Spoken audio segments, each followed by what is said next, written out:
Hello guys, welcome ulit dito sa aking channel. At meron akong na-receive na isang Acer laptop. Check natin kung anong model. Ito ay isang Intel Core i7. Yan. At meron siyang GeForce na graphics 8th generation. Yan.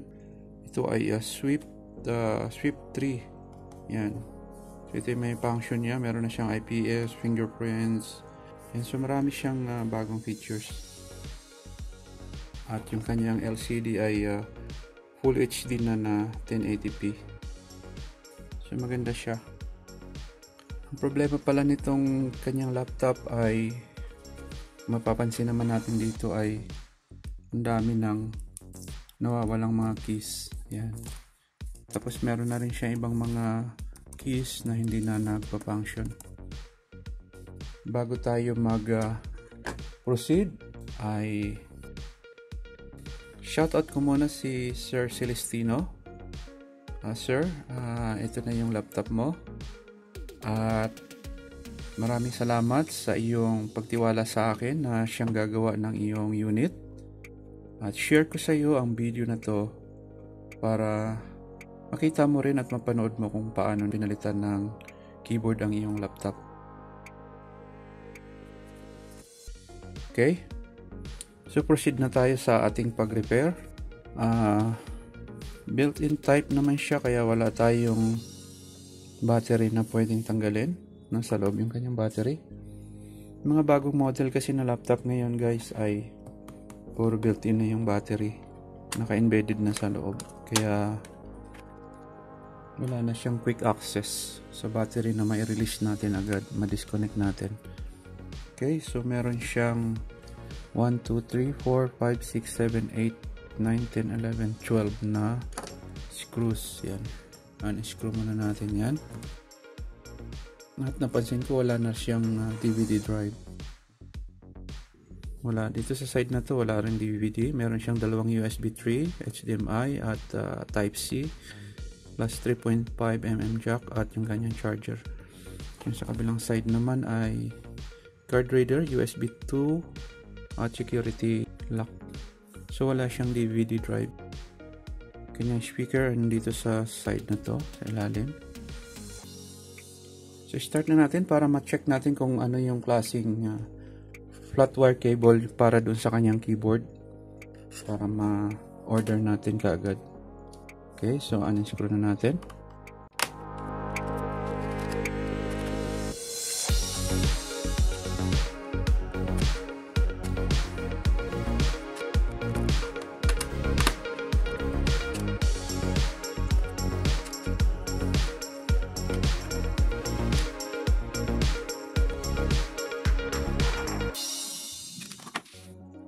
Okay, double check natin kung meron pang naiwan na hindi natanggal. So, clear na lahat. So, try natin siyang i-pop up ngayon kung okay na. Gamitan natin siya ng card. Try natin i-pop up yung kanyang panel.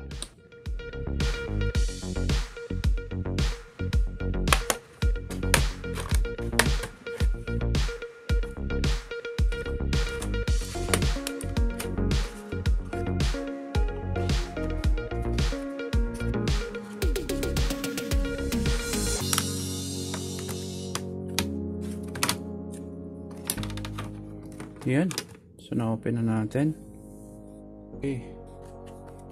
Guys, ito yung kanyang battery. Malaki yung kanyang battery. Then, ito yung kanyang hard disk. Yan. Tapos yung kanyang cooling fan. Medyo linisin natin kasi puro alikabok na siya. Oh.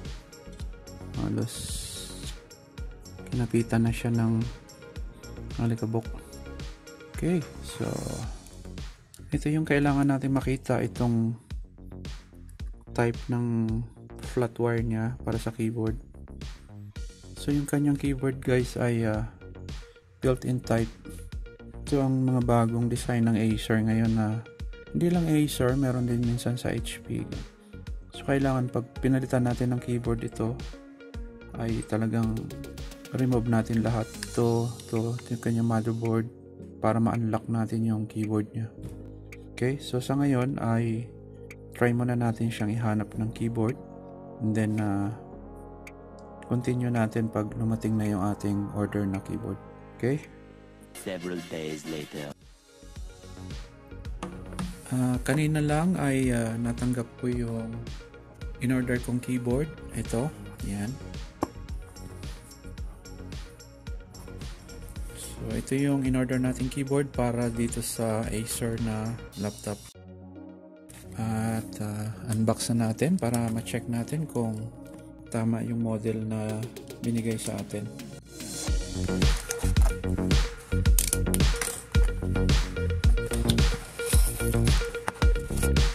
So, medyo matagal din yung pag-order natin ng keyboard. Mabot din siya ng almost 2 weeks. Yan.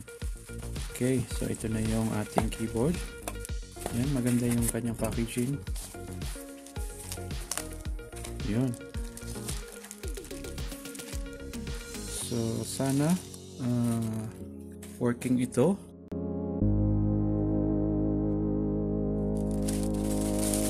So, double check lang natin kung pareho nga yung kanyang mga keys, power, escape. Okay guys, pareho yung kanyang model. So ito yung in-order nating keyboard ay may backlight din to. Parang yung original may backlight. Okay, so mamaya check natin yung kanyang flat cable kung pareho din yung size. Okay, so set aside muna natin to. Guys, wala na palang mga screws ito kasi dun sa una tinanggal na natin yung mga screws at hindi ko na siya binalik. So open na lang natin.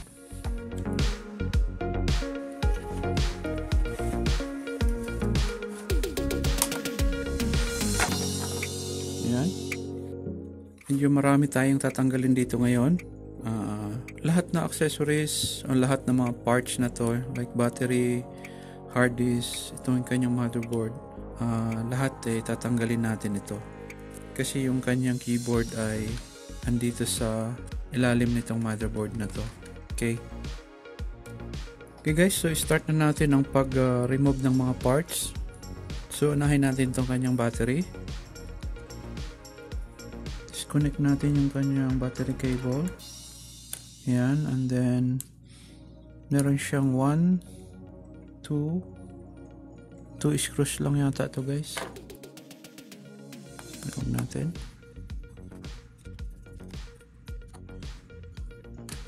Okay, so try nating i-pop up. Okay, so dalawang screw lang may hawak ng battery niya. Ganda nyo kayong battery guys, ang laki.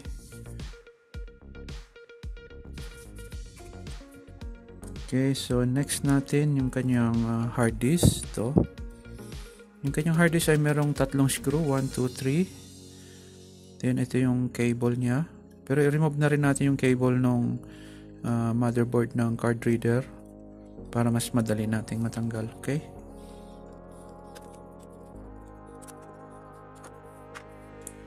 Okay, and then disconnect natin yung kanyang flat wire cable. Okay, yan. Pop up natin, pull up natin yung hard disk. Okay, so ito yung kanyang hard disk. Sabi pala sa akin ni Sir Celeste ay gusto rin niyang i-upgrade yung kanyang hard disk to SSD. Okay, so unahin lang muna natin yung keyboard, then saka natin isusunod itong hard disk niya. Okay, next natin ay remove natin itong Wi-Fi card. Isang screw lang naman may hawak. Pull out natin yan. Okay. And then next natin itong kanyang CPU.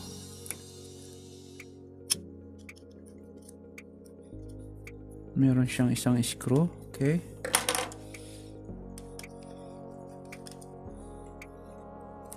Ito pang isa. Try natin to. Yan. And then disconnect natin yung kanyang cable ng kanyang cooling fan.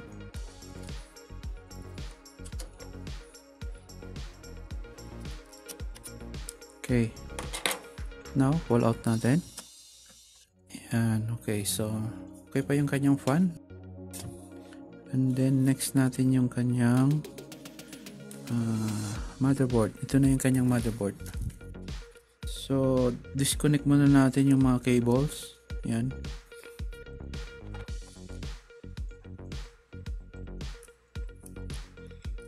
Okay. Guys, ito yung flat cable ng keyboard. Yan. So, mukhang pareho doon sa ating nabili. Try nating isukat. So, ito yung nabili nating bago. Yan. So, pareho yung kanyang size. Okay. So, disconnect pa natin yung mga ibang cables. Ito yung sa kanyang touchpad. Yung sa kanyang speaker, disconnect din natin. Yan. So, yung kanyang battery, iyaan na lang natin para hindi mag-reset yung kanyang clock. And then, ito yung sa kanyang LCD. Siguro i-last na natin yan. Unahin na natin yung mga screws. Siguro pag may angat na natin yung board, madali na natin siyang tanggalin. So ito yung mga additional screws na para remove natin.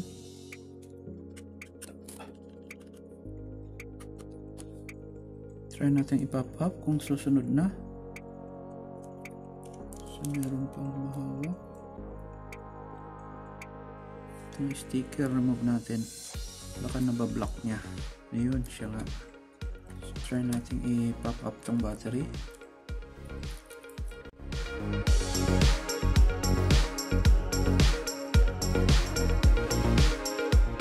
And then, ito na yung time na ma-remove natin tong cable niya. Guys, ito yung plastic na nag-support sa kanya kaya mahirap siya tanggalin. Itong plastic adhesive na to. So guys, kailangan matanggal natin to. Yan. So ito yung kanyang motherboard. Set aside muna natin to. So itong isang small motherboard para sa kanyang card reader, kailangan matanggal din natin. Okay, pull up natin yan. Ito yung kanyang card reader at extra na USB port. Okay, tanggal din natin tong cable ng wifi nya. Yan, una siya, temporary. Okay, next ay guys, kailangan ma-remove natin tong plastic na to kasi yung mga ibang lock hindi natin makikita. Ito kasi yung nakasupport sa kanyang keyboard, itong part na to. So, kailangan matanggal natin to kasi may mga plastic lock tayo na kailangan ma-unlock. Yan.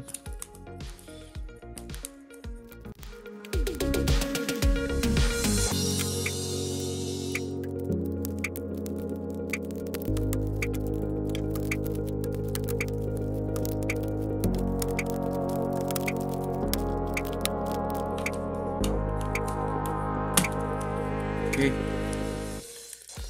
So try natin siyang ibalik mamaya kasi mayroon siyang mga adhesive na nilagay. Try natin kung maibalik pa natin. Okay. Yung kita yung mga bakat ng adhesive, oh. Yan. So guys, so ito ngayon yung kailangan matanggal natin. Itong aluminum na to.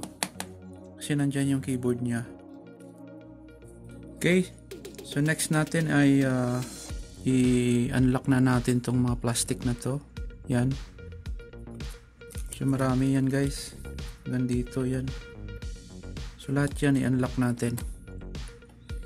Gamitan natin siya ng special tools. Yan. Yung ating mini grinder. Para ma-unlock natin. Okay. So start na natin.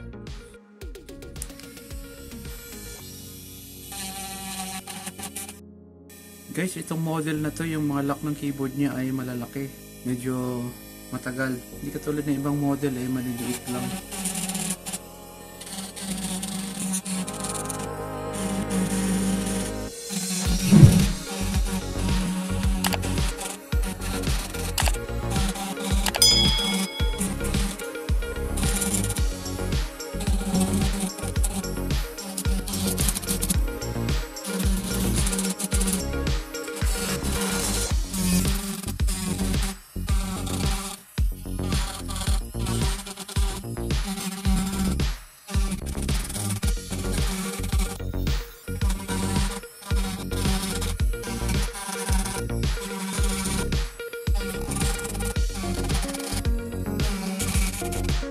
Okay guys, almost half na yung ating natapos ng lock. Pahinga muna natin yung grinder kasi medyo nag-init na. A few moments later. Okay, so tuloy na natin. Ay, yung mga dumi pala guys, sabay-sabay na nating i-blower mamaya para isang ano na lang, isang trabaho.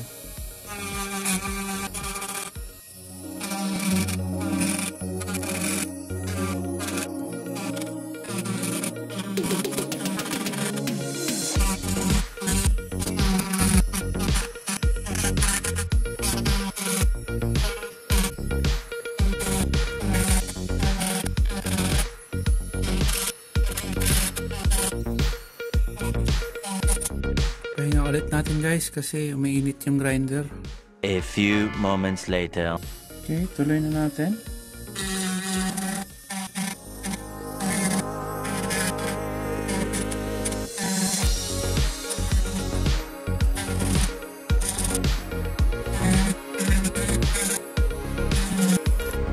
Okay. So, double check lang natin kung meron pang hindi natin na-grind. Okay, so mukhang nag-grind na natin lahat yung lock. So, i-blower muna natin para matanggal yung mga alikabok. Okay.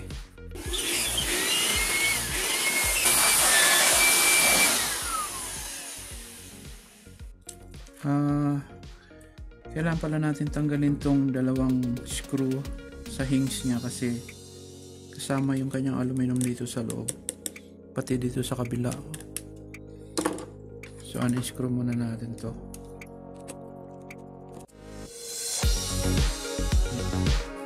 Sa kabila naman.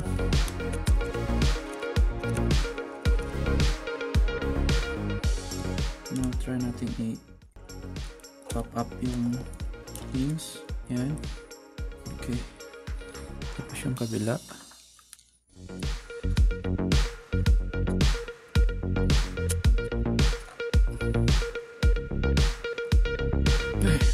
Guys, yan. Okay, so pop up na natin yung aluminum lock nya.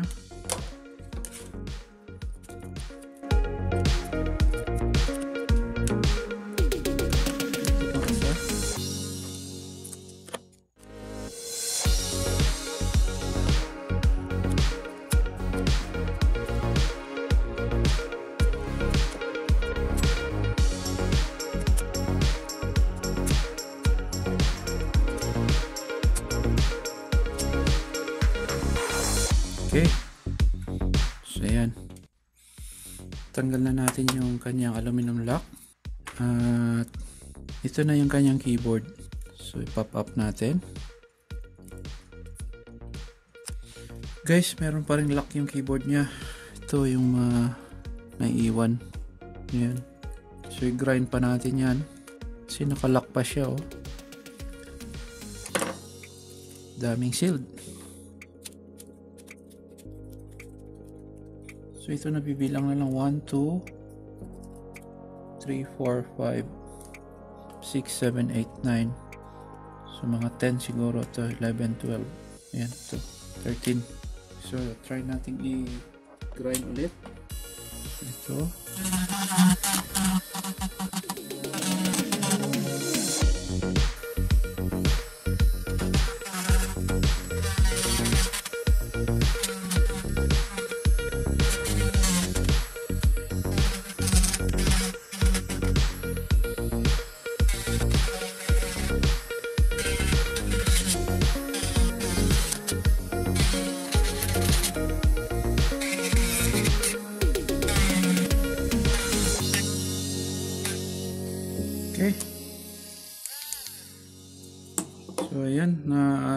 remove na yung keyboard. Blower lang natin.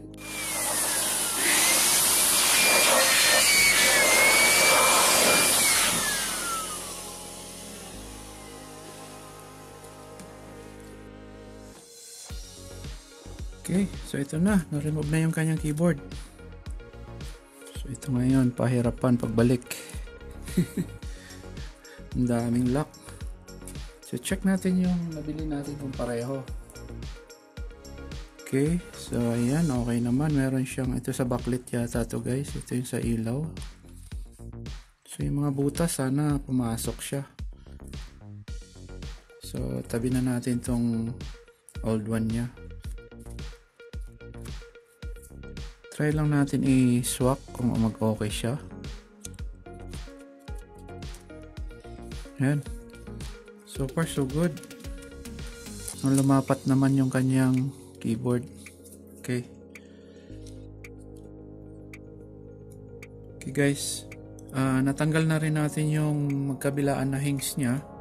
So pwede na nating tanggalin tong kanyang keyboard na hiwalay.